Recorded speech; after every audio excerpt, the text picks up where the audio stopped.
आज आप लोगों को एक्सरसाइज 4.4 का क्वेश्चन हम बताने चल रहे हैं। देखिए इसमें पहला क्वेश्चन क्या कह रहा है, ध्यान से पढ़िएगा। निम्नलिखित द्विघात समीकरणों के मूलों की प्रकृति ज्ञात कीजिए। मतलब मूलों का नेचर बताना है कि मूल उसके वास्तविक होंगे कि समान होंगे कि असमान होंगे, परिमेय होंगे या अपरिमेय होंगे। वो मैंने लिखवाया था ना 5 पॉइंट, आप बैक के वीडियो देखेंगे तो 5 पॉइंट मैंने लिखवाया था। b² - 4ac के आधार पर मूलों की प्रकृति ज्ञात करना। तो पहले तो आपको मूलों की प्रकृति बताना है, फिर उसके बाद कह रहा कि यदि मूलों का अस्तित्व है, मतलब अगर मूल उसके वास्तविक हो तो उन्हें ज्ञात भी कीजिए, उन्हें ज्ञात करो। तो एक क्वेश्चन में देखिए पहले बता रहा हूं। जैसे फर्स्ट क्वेश्चन है 2x² - 3x + 5 = 0। सबसे पहले इसकी तुलना कराइए। ax² + bx + c = 0 से करने पर इसकी तुलना हम इस मानक समीकरण से करेंगे।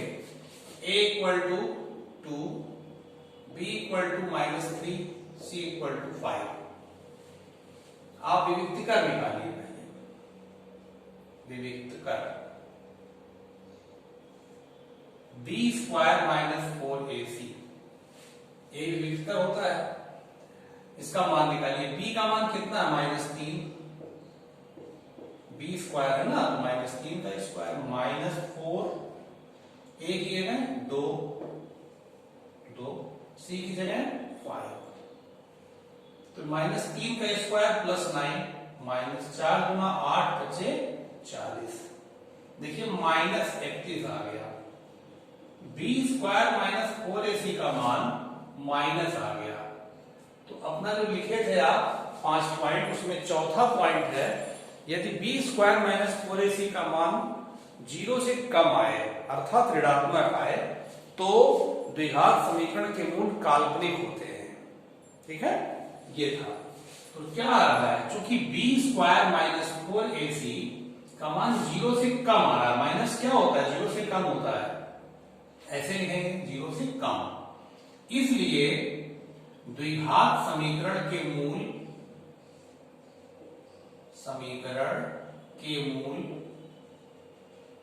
काल्पनिक होंगे।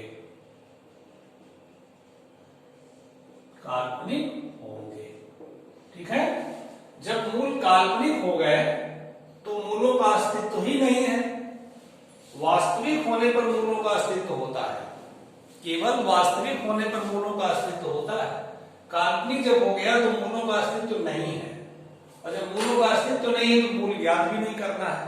तो इसी पर आपका ये फर्स्ट क्वेश्चन समाप्त हो गया। देखिए इसका सेकंड क्वेश्चन,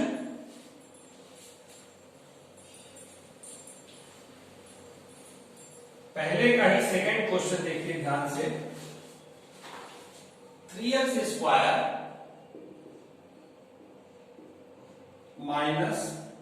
4√3x + 4 = 0, ये है। तो इसमें भी वही काम करना है कि तुलना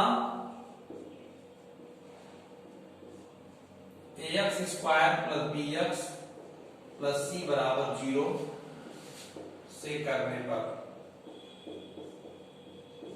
a = कितना हो गया 3, b = -4√3, ये हो जाएगा, और c = 4। तो विविक्त कर निकालिए।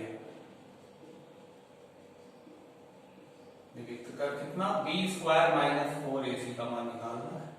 b की वैल्यू कितनी है, -4 × 3 का वर्ग, -4ac, 4, a का मान 3, c का मान 4।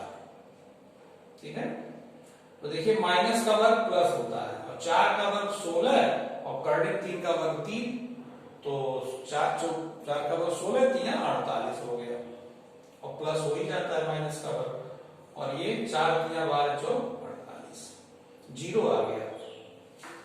तो आप देखिए जो मैंने 5 पॉइंट लिखवाया, उसमें पहला पॉइंट था यदि b स्क्वायर माइनस 4ac का मान 0 हो तो द्विघात समीकरण के मूल समान होंगे, वास्तविक होंगे और परिमेय होंगे। आप पिछले वीडियो का देखेंगे, उसमें आप नोट भी कॉपी में किए होंगे। पहला पॉइंट है, ठीक है। तो चूंकि b स्क्वायर माइनस 4ac बराबर 0 है, इसलिए द्विघात समीकरण के मूल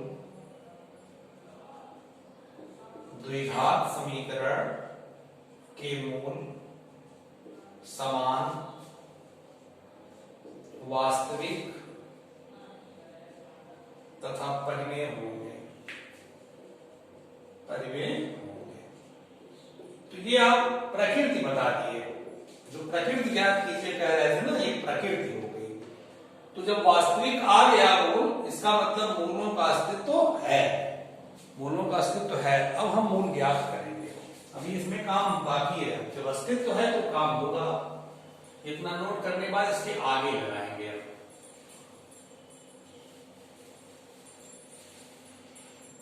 चूंकि समीकरण के मूल वास्तविक हैं, समीकरण के मूल वास्तविक हैं, इसलिए मूलों का अस्तित्व है। मूलों का अस्तित्व है। ठीक, जब अस्तित्व है तो मूल ज्ञात करें। तो पुनः इसको उतारिए, प्लस 4 बराबर 0। तो मूल ज्ञात करने के लिए गुणनखंड कर सकते हैं या द्विघाती सूत्र का प्रयोग कर सकते हैं। द्विघाती सूत्र का ही प्रयोग कर दिए, ज्यादा अच्छा रहेगा, क्योंकि आप एबीसी का मान निकाले ही हैं। ए का मान कितना निकाले, उसके पहले निकाले थे सवाल में, पूर्व में। ए बराबर 3, बी बराबर -4 का ऋण 3 और सी बराबर 4। द्विघाती सूत्र का प्रयोग कर लीजिए। द्विघाती सूत्र से x equal to -b plus minus under root b square minus 4ac upon 2a minus b की वैल्यू -4 का ऋण 3 प्लस माइनस b का स्क्वायर, इसका स्क्वायर करेंगे। ध्यान पूर्वक मान को भरिएगा। -4 a की वैल्यू 3, c की वैल्यू 4 अपॉन 2 a की वैल्यू 3। ठीक है, माइनस माइनस का गुणा प्लस, माइनस का स्क्वायर प्लस 4 का स्क्वायर 16 किया 48, -48 बटा 6। ये 0 हो गया। 0 का वर्गमूल 0 ही होगा। 0 जुड़े चाहे घटे कोई फर्क पड़ता नहीं। तो ये हो गया 4 करने में 3 बटा 6। 2 से काट दिए, 2 दूना 4, 2 3 6, तो आ गया 2 करने में 3 बटा 3। तो यक्ष का देखिए एक ही मान आया। एक ही मान आने का मतलब कि दोनों मूल समान हो गए। आप पहले कह भी चुके हैं कि समीकरण के मूल समान, वास्तविक, परिमेय। तो देखिए यहाँ पे ये बात सिद्ध भी हो रही है कि समीकरण के मूल समान आ रहे हैं। तो अतः मूल हो गए कितने, 2 करने में 3 बटा 3 एक बार आया है, तो आप दोबारा इसी को फिर लिखिए, 2 करने में 3 बटा 3। ये दोनों मूल आए, समान आए और दोनों वास्तविक हैं। ठीक है, और दोनों परिमेय। तो कहने का मतलब ये है कि पहले आप मूलों की प्रकृति ज्ञात कर लेंगे, उसके बाद अगर वास्तविक आता है तो मूल का अस्तित्व है, अगर काल्पनिक आता है तो मूल का अस्तित्व नहीं है। और जब अस्तित्व है तो उसके बाद मूल ज्ञात करेंगे। मूल ज्ञात करने के लिए गुणनखंड कर सकते हैं या द्विघाती सूत्र का प्रयोग कर सकते हैं। ठीक है, तो आप इसी प्रकार से पहले का थर्ड लगा लेंगे। तो अब मैं दूसरा क्वेश्चन बताने जा रहा हूं। ठीक है, देखिए दूसरा क्वेश्चन।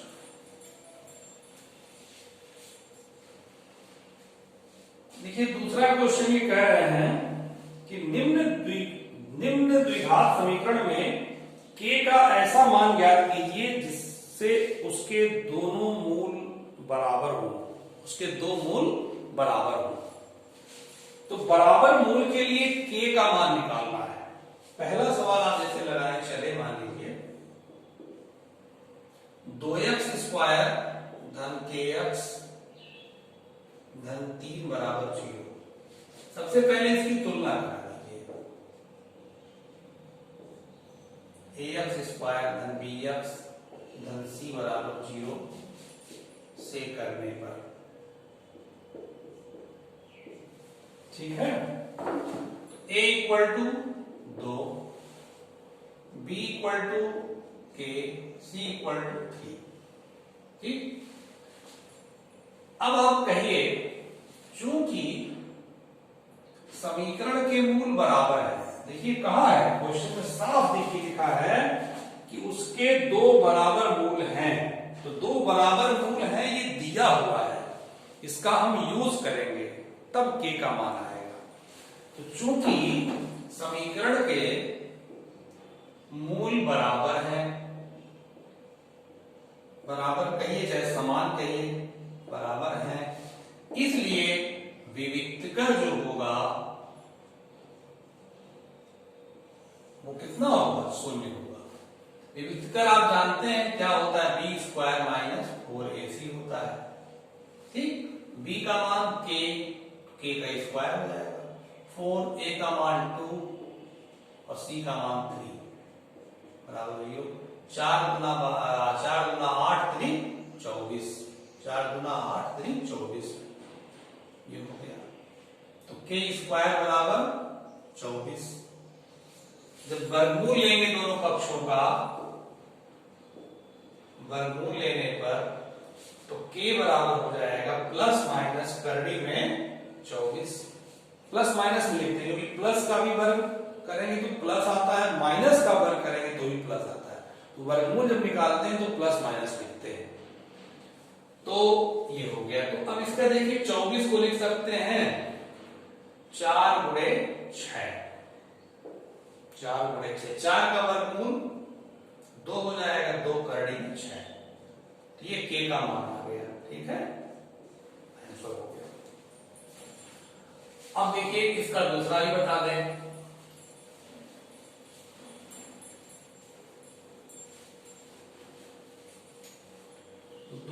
दूसरे का दूसरा कह रहा है कि kx ब्रैकेट में x minus 2 plus 6 equal to 0। बात वही है जो कहे हैं पहले वाले में, दूसरे में भी कह रहे हैं।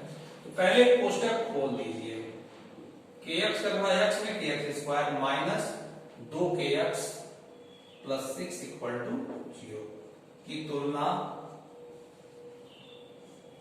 ax square plus bx plus c बराबर 0 से करने पर, तुलना कर दिए।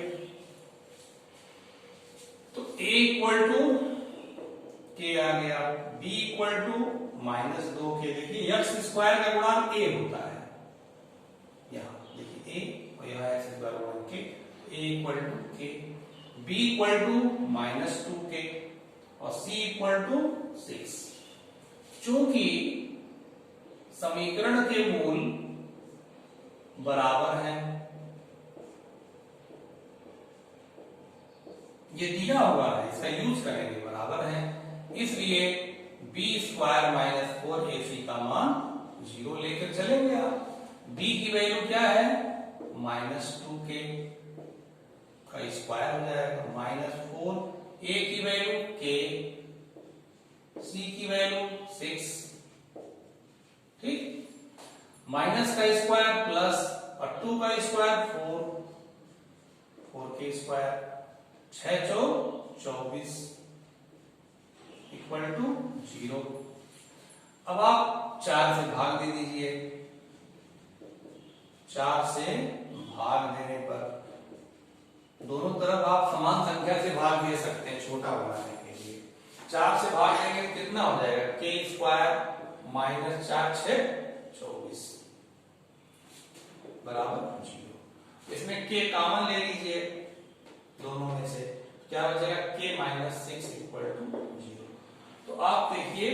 यहाँ पे k बराबर 0 एक मान आएगा, और एक बार k माइनस 6 बराबर 0 करेंगे तो k बराबर 6 दूसरा मान आएगा। ठीक है, तो यहाँ k के दो मान आए, एक k बराबर 0 और एक k बराबर 6। ठीक है, तो समीकरण के मूल बराबर दे रहा है, उसका यूज करके k का मान हमें निकालना है।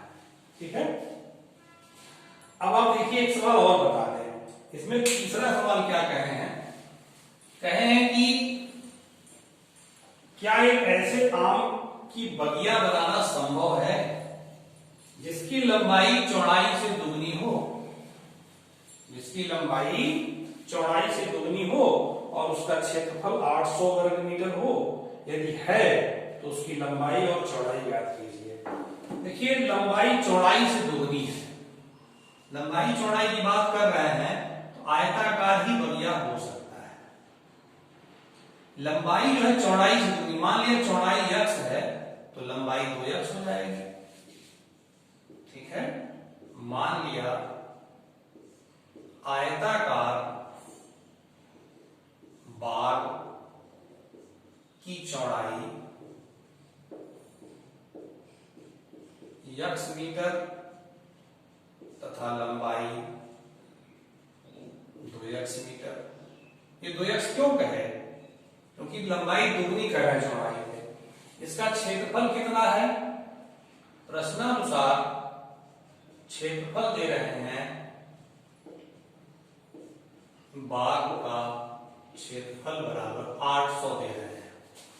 आयताकार बाग की बात है तो लंबाई गुणे चौड़ाई बराबर 800। लंबाई कितना है x 2x और इंटू चौड़ाई कितना x बराबर 800। देखिए चौड़ाई x माने हैं और लंबाई 2x है, तो 2 से काट दीजिए इसको, 400 हो जाएगा। तो x इंटू x स्क्वायर बराबर 400। वर्गमूल लेंगे, जब आप वर्गमूल लेने पर तो x बराबर 20 हो जाएगा मीटर। माइनस इसलिए नहीं ले रहे हैं क्योंकि लंबाई या चौड़ाई जो भी हो कभी माइनस नहीं होती है। ठीक है, प्लस माइनस मान के ले रहे हैं आप, तो यहां पे लिख दीजिएगा प्लस चिन्ह लेने पर, प्लस चिन्ह लेने पर x बराबर 20 मीटर। माइनस चिन्ह लेने पे लिखेंगे तो लिख दीजिएगा अमान्य,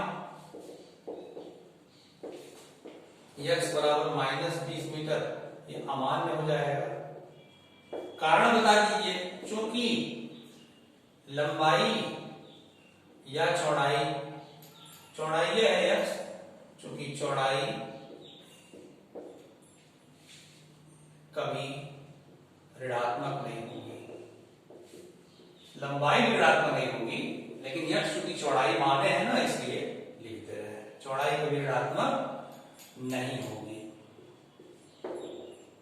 तो आप देखिए ध्यान से, आपकी चौड़ाई आ गई x 20, अतः चौड़ाई बराबर 20 मीटर आ गया, तो लंबाई कितना होगा, 20 का दूना 40। इस प्रकार आप कह सकते हैं ऐसी बगिया बनाना संभव है। इस प्रकार यह कहा जा सकता है, यह कहा जा सकता है कि आम का बाग बनाना संभव है। जैसे देखिए जिस भाषा में प्रश्न करते हैं उसी भाषा में आंसर दीजिए। ठीक है, इस प्रकार ये कहा जा सकता है कि आम का बाग बनाना संभव है, मतलब ऐसा बाग बनाना संभव है जिसकी लंबाई चौड़ाई की दुगनी होगी और उसका क्षेत्रफल 800 आएगा। देखिए एक 20 आया है, एक 40 आया है, अभी दोनों का क्षेत्रफल निकालिए, 800 आएगा और लंबाई चौड़ाई की दुगनी है। ठीक है, तो ये सवाल आपको समझ में आ गया है।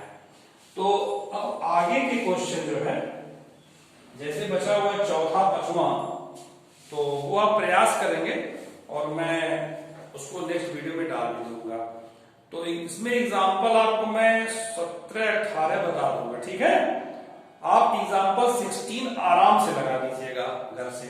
एग्जाम्पल 16 विविक्तिकर निकालना है b² - 4ac का मान।